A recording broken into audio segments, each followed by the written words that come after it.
እኔ በወር 200 ሺህ ብርና ከዛ በላይ ሰራለሁ በዚህ በታክሲ ስራ ብዬ ሳወራ ብዙ ሰው አረ አንተ መውሸታም ነህ እንዴት እንደዚህ ትሰራለህ ሊሆን አይችልም ሊሰራ አይችልም ይሉኛልና እኔ አንድ ነገር ልንገራችሁ ለጀማሪዎችም በቃ ከዚህ ልጀምሩም ላሰባችሁ ለአሁን ጀምራችሁም ጀማሪ ሆናችሁ ስራው ግራ ለገባችሁ ልጆች ልንገራችሁ ነውቱን ማለት ነው 200 ሺህ ብር ይሰራል ላይሰራም ክርክሩን ተውትና ማለት ነው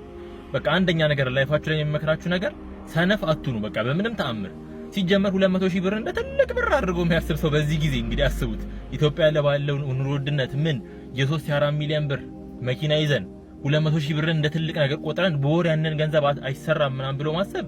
የስንፍና ምልክት ነው እውነቱን የምነግራችሁ ነኝ እንደሱ የምታስቡ ልጆች ካላችሁ መስራት ይቻላል ግን ስትሰሩ እንደሌላው ሰው ሆናችሁ አይደለም የምትሰሩት በቀን ከ2 ሰዓት እስከ 10 ሰዓት ምናምን ሰርታችሁ ከዛ አርፋችሁ የሆነ ወሬ አውርታችሁ ቁጭ ብላችሁ ተዝናንታችሁ ምናምን የምትሰሩት ስራ አይደለም እንደሱ ከሆነ አትሰሩትም እንደሱ ከሆነ በወር 20 ሺህ ብር ምናምን ትሰሩት ያላችሁ ቁጭ ብላችሁ የምታወሩ ምን የምትሉ ከሆነ ግን ደግሞ እንደኔ የኔን ታሪክ ስነግራችሁ እስካሁንም ብዙ አውርቻለሁ ግን ሙሉን ስነግራችሁ 4 አመት ሰርቻለሁ ብዬ ሳወራ እንዴ 4 አመት ሙሉ እንዴት ሰራን ያል ግን እኔ ስጀምር 19 18 አመቴ ነው የጀመርኩት ልክ ካምፓስ እንደገባሁኝ ማለት ነው ከዛ በኋላ ልክ ካምፓስ እንደገባሁኝ መስራት ጀመርኩኝ የቀን እየተማርኩኝ ነው አስቡት የቀን ትምህርት እማራለሁ ከዛ በኋላ ባለችኝ ሰዓት እየወጣሁኝ ሰርቼም ብዬ ትምህርት ቤት ለመክፈል ምናምን ነበር የማደርገው እንዴት ሀብታም ልጅ ሆነ እንደዚህ ሳለ ምናምን የቤተሰብ ገንዘብ የቤተሰብ ነው ሁሌ የምናገረው ነገር ነው እንደሱ የሚባል ነገር አለ አሁንም ቢሆን እኔ ቤተሰቦቼ የደና ቤተሰብ ልጅ ብሆንም ቀን ሙሉ እኔ በቀን 10 በቃ አነሰ ብዬ በቀን 13 14 ሰዓት ሰራለሁ በስራ ላይ ነው የምላችሁ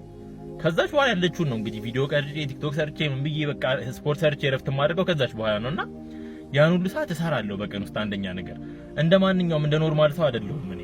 ጠዋት 2 ሰዓት ከወጣሁኝ ማታ 5 ሰዓት ነው ቤት የምገባው ወይ 6 ሰዓት ድረስ ሰራለሁ ስራ ግዴታዬ ነው የምላችሁ በየመሃሉ እየወጣሁኝ ወሬ አላወራም ከመኪናዬ እኔ አልወርድም ራሱ ከመኪናዬ የምወርደው ማለት ነው ወይ ስፖርት ልሰራ ነው አለበለዚያ ደግሞ ምሳ ልበላ ወይ የሆነ ነገር ውሃ ገዝቶ ለመምጣት ካልሆነ በስተቀር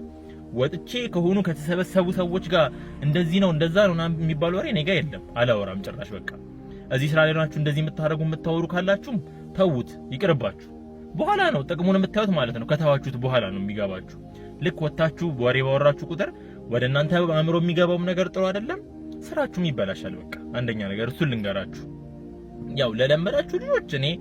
ምንም እንትኑን ኃላፊነቱን መስሎ ነገር አይደለም ገና አዲስ ሆናችሁና እያስፈራሯችሁ ያሉት እንዴት አይሰራም ተአምር ነው እና ለሚባለው ይሄው እኔ ተአምር ሰርቼ እኮ አሳያችሁ አይደለ በወር ከ200 ሺህ በላይ እየሰራው እኮ ተአምር ከሆነ እንግዲህ ተአምር ሰርቼ አሳያችኋለሁ ግን ኖርማል ነው በቀን 6000 ምናምን ብር መስራት እንዴት ነው ማስችሉት እኔ ያልገባኝ ነገር ሰው እንዴት መኪና ይዛችሁ በቀን 6000 ምናምን ብር ለስሙ ስታወሩን እኮ ከዚህ ምናምን ቦሌ እኮ በሺ ምናምን በሺ5 በሺ6 ነው የምንሄደው ትላላችሁ ግን የታለ እስቲ ያሳዩና እኛ እኮ በቃ በአግባብ ባለው ዋጋ እንላለን ጥሩ ሲመጣም ጥሩ መጣ እያለን በቃ እያካካስን የምንሰራውን ስራ ሰርተን በቀን 6ም 7ም እንሰራና እንገባለን ግን ለምን ከበዳችሁ ነው ያልገባኝ ነገር እንደ ትልቅ ነገር አድርጋችሁ አትዩትና በቃ አዲስ አትፍሩ ነገሮችን አትፍሩ በተለይ ወጣት ሆናችሁ አዲስ ነገር ለመጀመር ያረ ያንጎ እኮ ያወጣም እንደዚህ ነው ምናምን ይሄው እኛ 200 ሺህ እየሰራን አሳየናችሁ እንግዲህ ተአምር ነው ይሄማ በኤአይ ሰርተው ነው ስክሪንሾት አድርገው የሚልኩልን እንጂ ጭራሽ አይደለም አንዳንዶቹ መንገድ ላገኛቸውና ሳሳያቸው